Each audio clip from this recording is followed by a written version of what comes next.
ഇതല്ലേ മംഗലശ്ശേരി വീട്? അതെ. ആരാ? ഞാൻ മദ്രാസിൽ നിന്ന് വരിക. എന്ത് വേണം? നിങ്ങളൊന്നും വേണ്ട, അപ്പു മാമയൊന്ന് വിളിക്കൂ. വരേ. അയാളാരാ? എനിക്ക് അപ്പു മാമയെ മാമ്പറ്റ അപ്പുക്കുട്ടി നായർ മൂപ്പരയാണുള്ളത്. ആരാ അത്? ഒരു പിടിയില്ല. അപ്പു മാഷെ കാണാനെന്ന് തോന്നുന്നു. എവിടെന്നാ? മദ്രാസ്നാ. എന്റെ അമ്മയുടെ അണ്ണാത അപ്പു മാഷ്. ഓ, മരിച്ചുപോയ കുട്ടിമാളുവിന്റെ മോൻ. പണ്ട് മദ്രാസിലേക്ക് നീ നാട് വിട്ട്? നാട് വിട്ടതല്ല, നാട്ടിൽ നിന്ന് കുറച്ചുകാലം മാറിയുന്നതാ. നീ അങ്ങ് ചീർത്തല്ലോ. ഞാൻ കാണുന്ന കാലത്ത് നീ കോല് പോലെ ഇരുന്നതല്ലേ. ചെല്ല്, ആ പത്തായപ്പുരയിലാ മാഷ് താമസം.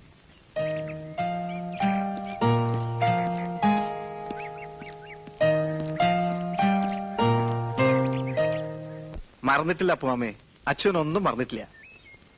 ഒരു ടീക്കടയിൽ ജോലിക്ക് നിന്ന് തുടങ്ങിയതാ. ഇപ്പോ ഹോട്ടൽ 4 കൂടാതെ ഒരു ലോഡ്ജും ഒരു ബ്രാൻഡി കടയും. എന്തായാലും താൻ കേവനായല്ലോ, അത് മതിയിടൂ. നെല്ലിപ്പോയിലെ തറവാട് ചാത്തുക്കുട്ടി മാമയുടെ മുകളിൽ നിന്ന് ഞാൻ മേടിച്ചു. അതിന്റെ കാര്യങ്ങൾ വ്യവസ്ഥയാക്കിട്ടാ ഞാൻ പറഞ്ഞത്. ആ, ഇത് ഭാനു അല്ലേ? പിന്നല്ലാതെ. ശാരദ അങ്ങ് പെരിയ പൊണ്ണാച്ചേ.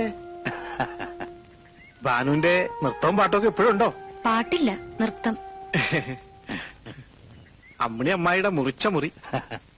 അപ്പോ നെല്ലിപ്പോയിലെ വീട്ടിൽ താൻ താമസമാക്കാൻ പോവാ? എങ്ങനെ പറ്റും? മദ്രാസിൽ ഇക്കൊണ്ട് ബിസിനസ് ഒക്കെ നിർത്തിട്ട് ഞാൻ ഇങ്ങോട്ട് വരികയെ. ഭാനു നിൽക്കൂ. ഇനി പറയാൻ പോണ കാര്യങ്ങള് ഭാനു കൂടി കേൾക്കണം. നെല്ലിപ്പോയിലെ വീട്ടില് ആരെങ്കിലും താമസിച്ചേ പറ്റൂ. ഞാൻ നോക്കിയിട്ട് ഇപ്പോഴത്തെ കണ്ടീഷനിൽ അപ്പുമാവും കുട്ടികളും കൂടി അങ്ങോട്ട് മാറും. അന്യരുടെ പത്തായപ്പുരയില് ഇത് എത്ര നാളെന്ന് വെച്ചിട്ടാ കഴിയാ? അപ്പുമാമയ്ക്ക് വെറുതെ ഇരിക്കാണ്ട് അവിടുത്തെ കൃഷിയും കാര്യങ്ങളൊക്കെ നോക്കി നടത്താലോ. എന്തേ?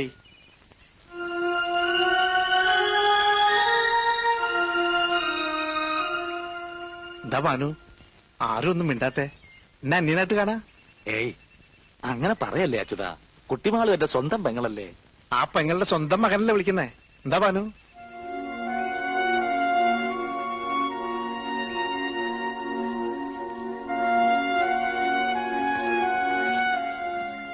എന്നാൽ ഞങ്ങൾ ഇറങ്ങായി. എന്തെങ്കിലും ആവശ്യം ഉണ്ടെങ്കിൽ വരാൻ മടിക്കരുത്. ഞാനിവിടെ തന്നെ ഉണ്ടാവും. ഇനി അതിന്റെ ആവശ്യമില്ല മിസ്റ്റർ. ഇനി ഇവർക്ക് ഞാനുണ്ട്. പക്ഷേ സെന്റ് ഉദവികൾക്ക് നന്ദിയുണ്ട്. ആ, മദ്രാസിൽ വരുമ്പോ കോണ്ടാക്ട് ചെയ്യൂ. സെയ്താപ്പേട്ടിൽ നായരുടെ ഹോട്ടൽ. ആരോട് ചോദിച്ചാലും മതി. എന്നാ വൈകണ്ട മാഷേ. വരേ. പോയി വരൂ. ചെല്ലു മോളെ.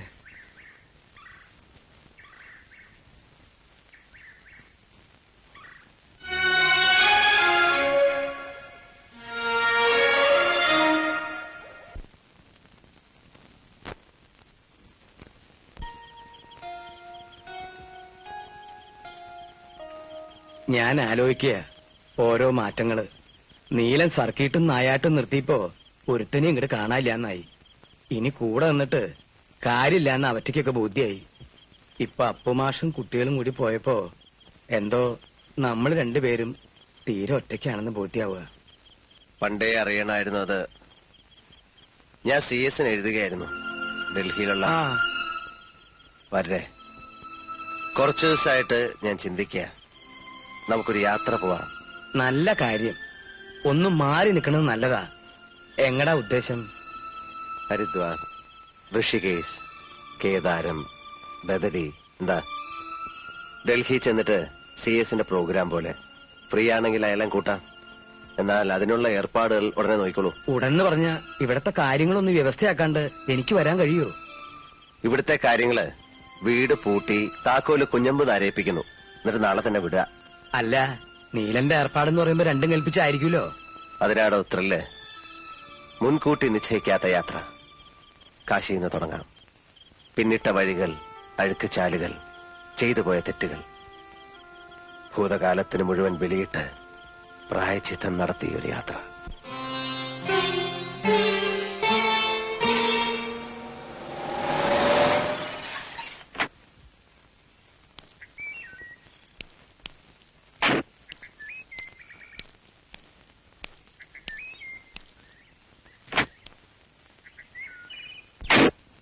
നീലകണ്ഠൻ? അതെ, കയറിയിരിക്കാം. വേണ്ട, ഞാൻ പണിക്കർ, ഡൽഹിയിലാണ്. അടുത്തടുത്ത് വന്നായിരുന്നു. തിരിച്ചു പോകും മുമ്പ് നിങ്ങളെ കാണുന്ന ഒരു അത്യാവശ്യമാണെന്ന് തോന്നി. എനിക്ക് ആളെ മനസ്സിലായില്ല കേട്ടോ. എന്നെ മനസ്സിലായില്ലെങ്കിലും മൈലുകൾക്ക് അപ്പുറത്തുനിന്ന് ഞാൻ ഈ നാട്ടിലേക്ക് വന്നത് ഒരാളിനെ കാണാനാണ്. ഭാനുമതി അറിയാമായിരിക്കുമല്ലേ? ഉവ്വ്, അപ്പുമാഷ്ട മോള്.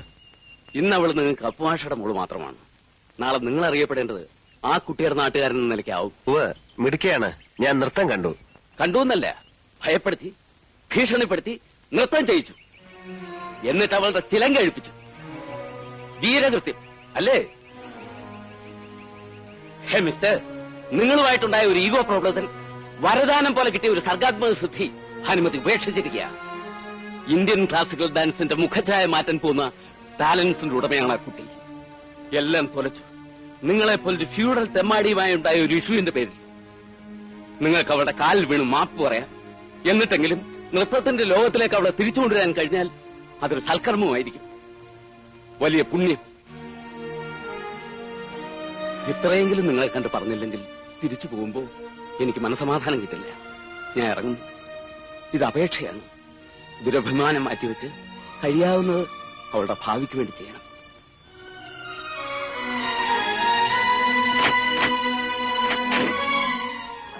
എന്താ അയാൾ ഉപയോഗിച്ച പ്രയോഗം? ഫ്യൂഡൽ തെമ്മാടി. കൊള്ളാം.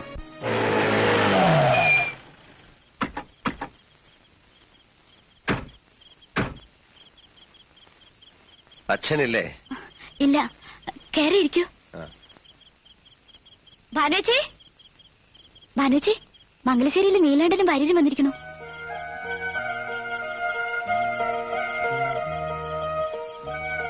ആ, അച്ഛൻ എപ്പോ വരും കുട്ടി? എത്താറാവുന്നതേ ഉള്ളൂ. കുടിക്കാൻ എന്താ? ചായ വേണം. അത് അനിയത്തിയോട് എടുക്കാൻ പറയാ. എന്നിട്ട് താൻ അവിടെ നിൽക്ക. വന്നത് മാഷിനെ കാണാനല്ല, ഇയാളെ കാണാനാ. ആ മൂപ്പരുണ്ടല്ലോ, ഡൽഹിയിലുള്ള പണിക്കർ. അദ്ദേഹത്തെ കുറിച്ച് വായിച്ചറിഞ്ഞിട്ടുണ്ട്. നമ്മുടെ രവിശങ്കറിന്റെ ഏട്ടൻ ഉദയശങ്കറിന്റെ ബാലെ ട്രൂപ്പിലൊക്കെ വർക്ക് ചെയ്ത ആളല്ലേ? അതെ. ആ, അപ്പോ തെറ്റിയിട്ടില്ലേ? ഒന്ന് ശരിക്ക് സൽക്കരിക്കണം എന്നൊക്കെ ഉണ്ടായിരുന്നു. നമ്മുടെ വീട്ടിലൊക്കെ വന്ന് കയറുക എന്ന് പറഞ്ഞാ ഇതൊരു സംഭവമല്ലേ? പക്ഷെ എന്താ ചെയ്യാ, വന്ന് കയറി മുഖത്തടിച്ച പോലെ എന്നെ കുറെ ശകാരിച്ചിട്ടങ്ങ് പോയി. ഇയാള് വളരെ ബ്രൈറ്റ് ഫ്യൂച്ചറുള്ള ആളാണ്, ഏതോ ഹൈറ്റ്സിലൊക്കെ എത്തേണ്ടതാണെന്നൊക്കെ പറഞ്ഞു. ഞാനൊരുത്തം കാരണം അതെല്ലാം ഉപേക്ഷിച്ചു എന്നറിഞ്ഞതിലുള്ള ദേഷ്യമായിരുന്നു മൂപ്പർക്ക്. എന്നോട് തന്നെ വന്ന് കാണണമെന്നും വേണച്ച കാലു പിടിക്കണം എന്നൊക്കെ പറഞ്ഞിരിക്കുക. പരിഹസിക്കരുന്ന് പറയുവാരമ്മവ. പരിഹസിക്കാനാണെങ്കിൽ ഈ രാത്രി ഞാൻ ഇത്രയും ദൂരം വരുമായിരുന്നോ? കാര്യമായിട്ട് തന്നെ ആ ചിലങ്ക കെട്ടിക്കൂടെ? കേട്ടോ, പക്ഷേ നിങ്ങളുടെ മരണത്തിന് ശേഷമേ അതുണ്ടാവൂ. എന്നും എവിടെയും തോൽക്കാൻ എനിക്കിത്തിരി പ്രയാസമുണ്ട്. ഈ കാര്യത്തിലെങ്കിലും ആർക്കും നഷ്ടമില്ലാതെ ജയിച്ചോട്ടെ ഞാൻ.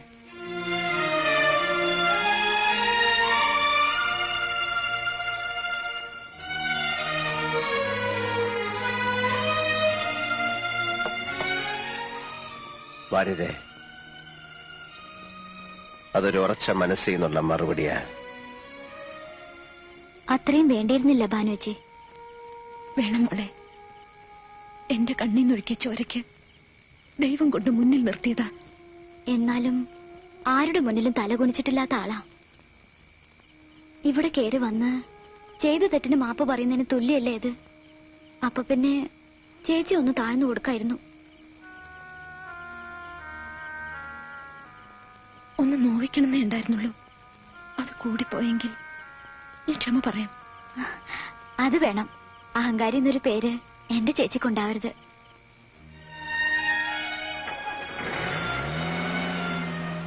പോയി.